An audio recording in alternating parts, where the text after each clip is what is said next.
It is sometimes so unbelievable, the truth escapes becoming known.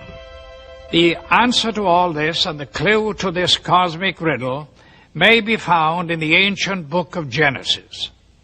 And back there in chapter 6, we are told of a very amazing and bizarre event.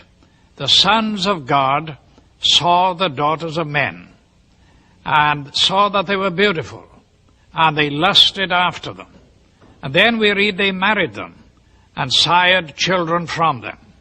For the past 1,500 years, most scholars, including evangelical scholars, have interpreted the sons of God as the good sons of Seth, and the daughters of men as the wicked daughters of Cain. They've adopted that interpretation because the other one is so bizarre and outlandish. The ancient interpretation, and in my opinion the correct one, is that the sons of God were demonic beings or fallen angels, and that they came down to earth, they lusted after the daughters of men, they married them, and produced this amazing progeny, this hybrid progeny of the Nephilim. And the very word Nephilim does not mean giants. It comes from the root Nephal, fallen ones. The early Christian fathers in the first 4 centuries, men like Irenaeus, Tertullian, Ambrose, for 400 years they knew no other interpretation except that the sons of God were angelic beings.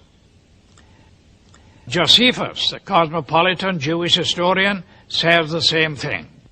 We read in the book of Job that when God laid the foundation of the earth, the sons of God shouted for joy.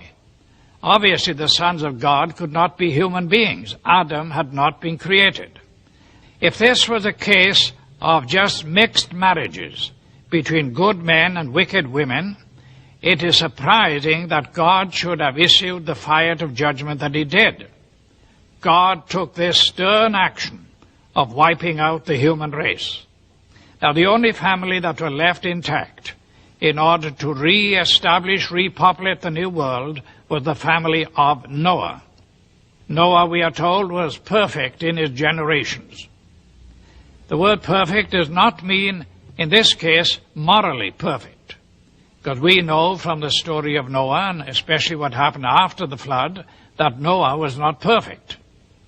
What it means is like a lamb for the paschal sacrifice, that lamb had to be without blemish, physically pure, without blemish. So it seems was the case of Noah, the only family that remained uncontaminated from these strange beings that appeared from space. The only line that was pure and clean from God's standpoint to start a new world and a new civilization. Jesus said, as in the days of Noah, so in the days of the coming of the Son of Man. Of all the patriarchs and prophets of the Old Testament, the key to prophecy above all others is Noah. And something happened in the days of Noah that was a distinctive characteristic of Noah's time that didn't happen before or after. Wars and famines and pestilences and natural disasters have always happened. But something happened in the days of Noah, and the most sinister and bizarre of all the things that happened was this intermarriage between the angelic race and the human race. And of course the mastermind behind it all was another angel, a fallen angel, Lucifer.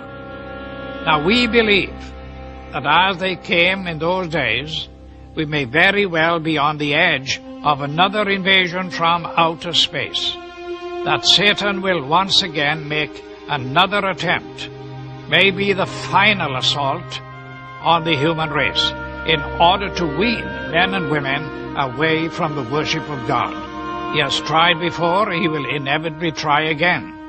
And by seducing the human race, by sending these so-called entities from space, demonic beings, he will try to get people all over the world to worship him and to deprive God of the worship that is due to him. Fortunately, we know what the end result is going to be. But this final or omega assault that will come